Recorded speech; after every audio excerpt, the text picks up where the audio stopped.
ओम श्री राम। जय शिव। राम नाम लड्डू गोपाल नाम की, शिव नाम मिश्री घोर घोर की। कहा हमार न सने उतव नारद के उपदेश, अब बाजूट तुम्हार पन जा रे काम महेश। सप्तर्षि पार्वती जी के पास पहुँचते हैं और कहते हैं कि नारद का उपदेश झूठा हो गया, आपने हमारी बात नहीं मानी, आपका प्रण झूठा हो गया, क्योंकि महादेव जी ने तो काम को ही भस्म कर डाला है। यह सुनकर के पार्वती जी मुस्कुरा कर कहती हैं, हे मुनिवरों, यह आपने उचित कहा है। आपकी समझ में शिव जी ने कामदेव को अब जलाया है। वे तो शुरू से ही विकार युक्त रहे हैं। मेरे जानने में सदा हमेशा शिव जोगी ही रहे हैं। वे काम रहित भोगहीन रहे हैं। शिव जी को ऐसा समझकर ही मैंने मन से, वचन से, कर्म से, प्रेम से उनकी सेवा की है। हे मुनीश्वरों, सुनिए, कृपा निधान भगवान मेरी प्रतिज्ञा को सत्य करेंगे। आपने जो यह कहा है कि शिव जी ने कामदेव को भस्म कर दिया, तो यही आपका बड़ा भारी अविवेक है। हे तात, अग्नि का तो स्वभाव ही सहज है, उसके समीप कभी पाला नहीं जा सकता और जाने पर वो अवश्य ही नष्ट हो जाएगा। पार्वती के वचनों को सुनकर के सप्तर्षियों का विश्वास और बढ़ गया। वे भवानी को सिर नवाकर हिमांचल के पास गए। उन्होंने राजा पर्वतराज हिमांचल को कामदेव के भस्म होने की बात सुनाई, जिसको सुनकर के वो बहुत दुखी हुए। फिर मुनियों ने उन्हें बताया कि रति को भगवान ने वरदान दे दिया है, जिसको सुनकर के हिमवान खुश हो गए। शिव जी के प्रभाव को मन में विचार कर हिमांचल में श्रेष्ठ मुनियों का आदरपूर्वक स्वागत किया। शुभ नक्षत्र और दिन निकाल कर वेद की विधि के अनुसार लग्न निश्चित किया। फिर हिमांचल ने वह लग्न पत्रिका सप्तर्षियों को दे दी और विनती करके कहा, यह लग्न पत्रिका ब्रह्मा जी को दे दीजिएगा।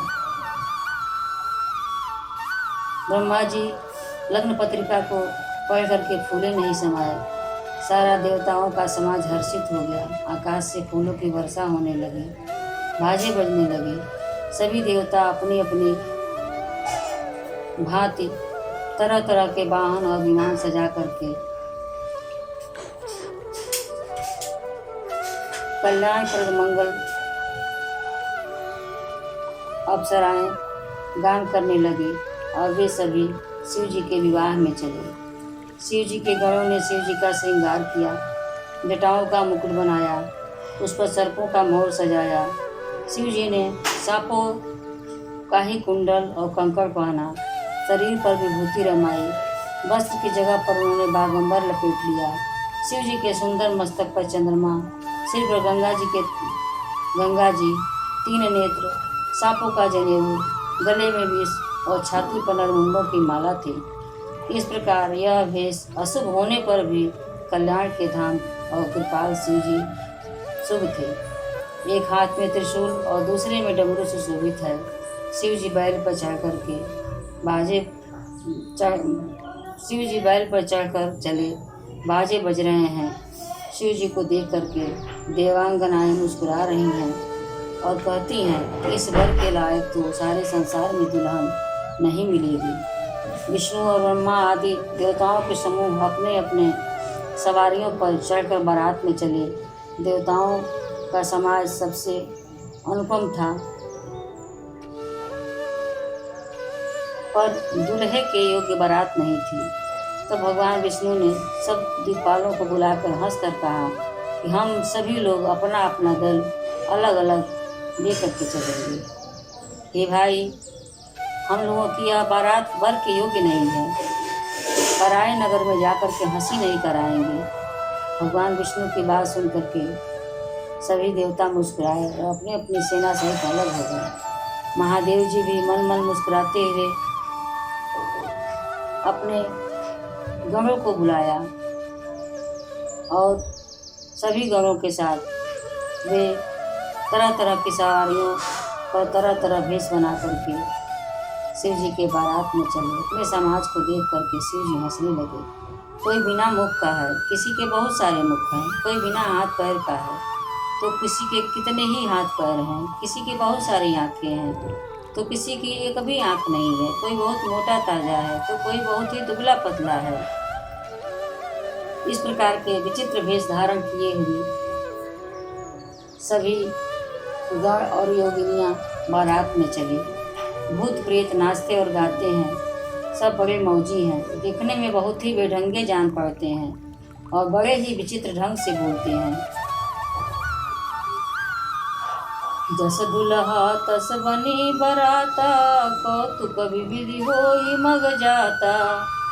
यहाँ हिमांचल रचऊ बिताना, अति विचित्र नहीं जाई बखाना। जैसा दूल्हा है वैसी ही बारात बन गई है। मार्ग में चलते हुए भांति भांति के तमाशे होते जा रहे हैं। इधर हिमांचल ने विचित्र मंडप बनाया, जिसका वर्णन नहीं किया जा सकता है। हिमांचल ने जगत के सारे छोटे बड़े पर्वत, नदियों को, तालाबों को, समुद्रों को, सबको न्योता भेजा। सब अपनी इच्छा अनुसार रूप धारण करके, सुंदर शरीर धारण कर अपने स्त्रियों सहित हिमांचल के घर आए और सभी ने स्नेह सहित मंगल गीत गाया। हिमांचल ने पहले से ही बहुत से घर सजवा रखे थे। यथा योग्य उन स्थानों पर सभी लोगों का स्वागत किया गया। नगर की शोभा देख करके सभी अत्यंत हर्षित हुए। जिस नगर में स्वयं जगदम्बा ने अवतार लिया है, उसका वर्णन हो ही नहीं सकता। यहाँ रिद्धि सिद्धि, संपत्ति और सुख नित्य नए नए तरीके से बढ़ते जाते हैं। नगर निकट बरात सुनी आई, फुर फर भरो शोभा दिखाई। करी बनावज सी वाहन नाना, चले लेन सादर यगवाना। बारात को नगर के निकट आया जान करके नगर में चहल पहल मच गई। बारात की अगवानी करने के लिए नाना प्रकार के सवारियों को सजा करके आदर सहित बारात को सभी लेने चले। देवताओं के समाज को देख करके सब प्रसन्न हुए। विष्णु भगवान को देख करके तो सब बहुत ही अत्यंत सुखी हुए, किंतु शिव जी के दल को देख करके लोग डर कर मारे भागने लगे। धरि धीरज तह रह सयाने, बालक सबल जीव पराने।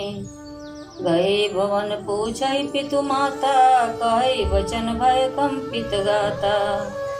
कहै कहा कह जाय न बाता, जम कर धार किदो बरियाता। बरु बौराह बसहा सवारा, ब्याल कपाल विभूषण छारा। तन छार ब्याल कपाल भूषण, नगर जटिल भयंकरा। संग भूत प्रेत पिचास जोगिन, विकट मुख रजनी चरा। जो जियत रहि बरात देखौ, पुण्य भगते करथहि।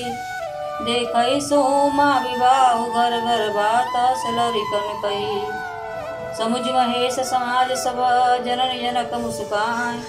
बाल बुझाए विविध विधि, निडर हो डर नाही। भगवान शिव के बारात को देख करके बहुत सारे लोग डर के भाग चले। कुछ बड़ी उम्र के लोग समझदार थे, जो धीरज करके वहां डटे रहे।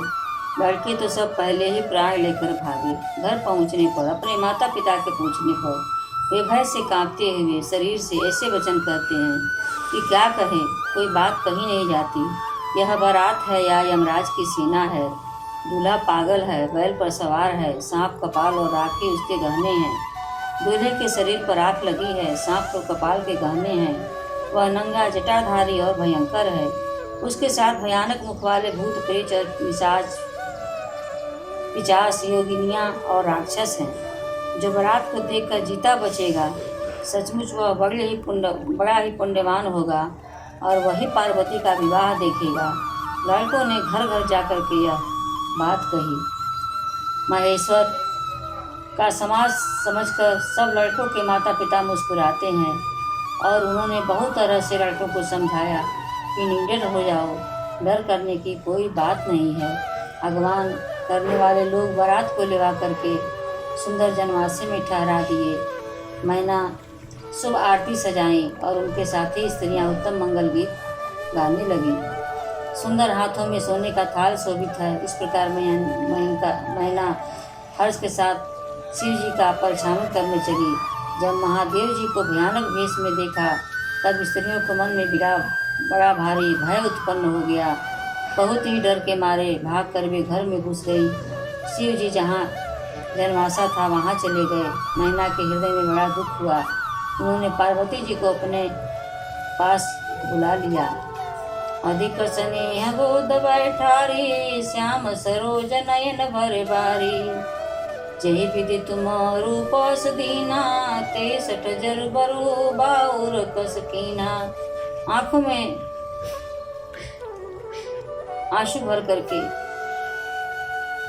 गौरी को गोद में बैठा करके मैना कहती हैं कि जिस विधाता ने तुमको इतना सुंदर रूप दिया, उसने तुमको मूर्ख और पागल दूल्हा क्यों दिया? जिस विधाता ने तुमको सुंदरता दी, उन्होंने वर को बावला क्यों बनाया? जो फल पर वृक्ष पर लगना चाहिए वह जबरदस्ती बबूल के पेड़ पर क्यों लगा? मैं तुमको लेकर के पहाड़ से गिर पड़ूंगी, जल में जल जाऊं, आग में जल जाऊंगी, समुद्र में कूद पड़ूंगी, चाहे घर उजड़ जाए, संसार भर में अपयश फैल जाए, लेकिन मैं जीते जी इस पागल वर से तुम्हारा विवाह कभी नहीं करूंगी। हिमाचल की स्त्री मैना को दुखी देखकर सारी स्त्रियां व्याकुल हो गईं। मैना अपनी कन्या को स्नेह से गोद में बैठा करके विलाप करने लगी और कहती हैं कि नारद कर मैं काह बिगारा, भवन मोर जिन बस तब उजारा। असौपदेशौ मही जग दीना, बोरे बरई लागी तप कीना। मैंने नारद का क्या बिगाड़ा था जिन्होंने मेरा बसता हुआ घर उजाड़ दिया और जिन्होंने पार्वती को ऐसा उपदेश दिया कि जिससे उस बावली ने वर के लिए तप किया। सचमुच उनके न किसी का मोह है, न माया है, न उनके पास धन है, न घर है, न स्त्री है, न परिवार है, इसलिए वे दूसरों के घरों को उजाड़ते फिरते हैं।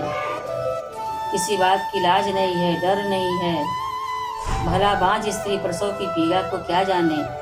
माता को विकल देखकर पार्वती जी विवेक युक्त कोमल वाणी से बोली, हे माता, जो विधाता ने रच दिया है वह टालने से नहीं टलता।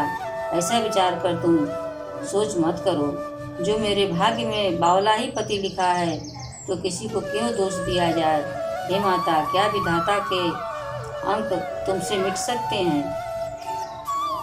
व्यर्थ में अपने सर पर कलंक का टीका मत लो। हे माता, कलंक मत लो, रोना छोड़ो। यह अवसर विषाद करने का नहीं है। मेरे भाग्य में जो दुख सुख लिखा है उसे मैं जहाँ जाऊँगी वहीं पाऊँगी। पार्वती जी के ऐसे विनय भरे कोमल वचन सुनकर सारी स्त्रियां सोच करने लगी और भांति भांति विधाता को दोष देकर आंखों से आंसू बहाने लगी। ऐसा समाचार जब हिमाचल ने सुना, उसी समय नारद जी सप्तर्षियों के साथ हिमाचल के घर आए। श्री राम श्री राम श्री राम। श्री शिवाय नमस्तुभ्यम, श्री शिवाय नमस्तुभ्यम, श्री शिवाय नमस्तुभ्यम। आगे की कथा मैं आपको अगले वीडियो में सुनाऊंगी कि किस प्रकार नारद जी माता सती के जन्म की कथा सुना करके सभी को सच्ची बात बताते हैं।